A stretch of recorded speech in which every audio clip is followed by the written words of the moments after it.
దేవునికి స్తుతియాగము చేయుము, మహోన్నతునికి నీ మొక్కుబడులు చెల్లించుము. దేవునికి స్తుతియాగము చేయము, మహోన్నతుకి నీ మొక్కుబడులు చెల్లించుము. అంటే ఇది దేవుడు ప్రియులరా స్తుతియాగం. స్తుతియాగము అంటే ఏంటి అంటే యాగం అనేది ఆగనది. యాగం అనేది ఏంటంటే ఒక క్రైస్తవుడు హైందవులు చేసే యాగాలు ఏంటంటే 1 రోజు 2 రోజులు 3 రోజులు 7 రోజులు 21 రోజులు అని యాగాలు చేస్తారు. క్రైస్తవుడు చనిపోయినంత వరకు యాగం చేయాలి. అది ఏ యాగం అంటే స్తుతి యాగం. అపోస్తులైన పౌలు అంటాడు, మరణమైనను పర్లేదు ఏది ఎడబాపలేదు. అంటే ఏ పరిస్థితి అయినా స్తుతి క్రైస్తవుడి నోట్లో ఉండాలి. స్తుతి ఏంటంటే పిల్లరా క్రైస్తవ నోట్లో ఎప్పుడు ఉండాలి.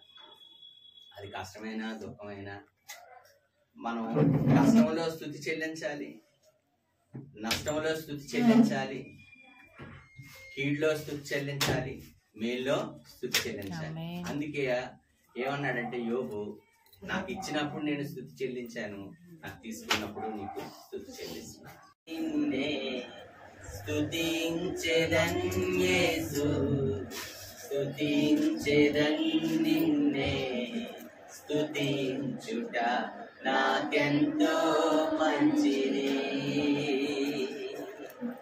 స్తుతించుట నాకెంతో ధన్యత, స్తుతించుట నాకెంతో మంచిది,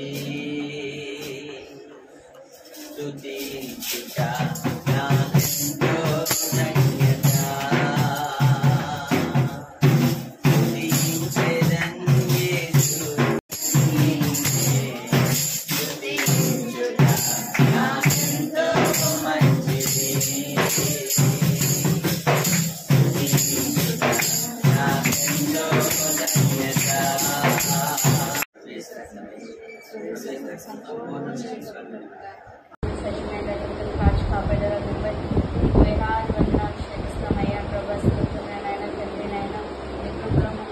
భద్రపరిచినందుకు వందనాలు ప్రభు. మరి ఈ యొక్క దినాన్ని నాయన తల్లి స్త్రీ కూడా నాయన యేసు సంఘం బిడ్డ ప్రతి ఒక్క స్త్రీ కూడా రావడానికి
హెల్తీగా ఉన్నాను. ఆయన చూపించిన ప్రేమ బట్టి నేను ఇలాగా ఆరోగ్యంగా అన్ని విధాలుగా దేవుడు ప్రతి విషయంలో మమ్మల్ని ఆదుకుంటూ ప్రతి విషయంలో మా కష్టాలేంటి బాధలేంటి సంతోషం ఏంటి అన్ని విషయాల్లో యేసు మాత్రం మాతో ఉన్నారు. హల్లెలూయా.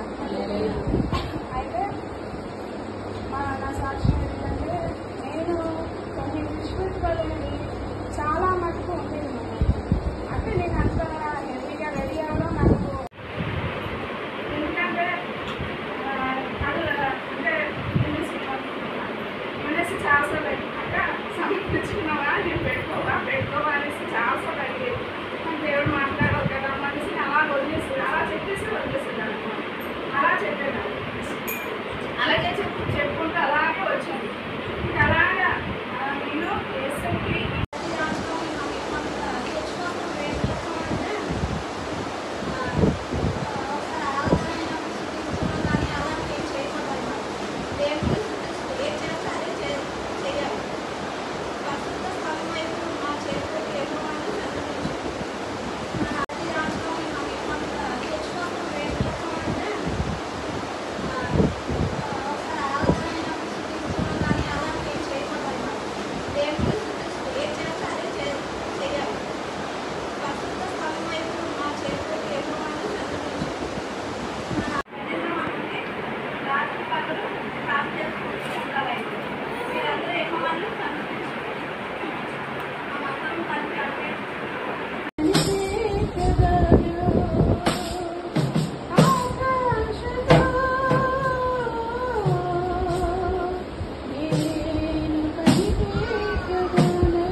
Many greetings to you.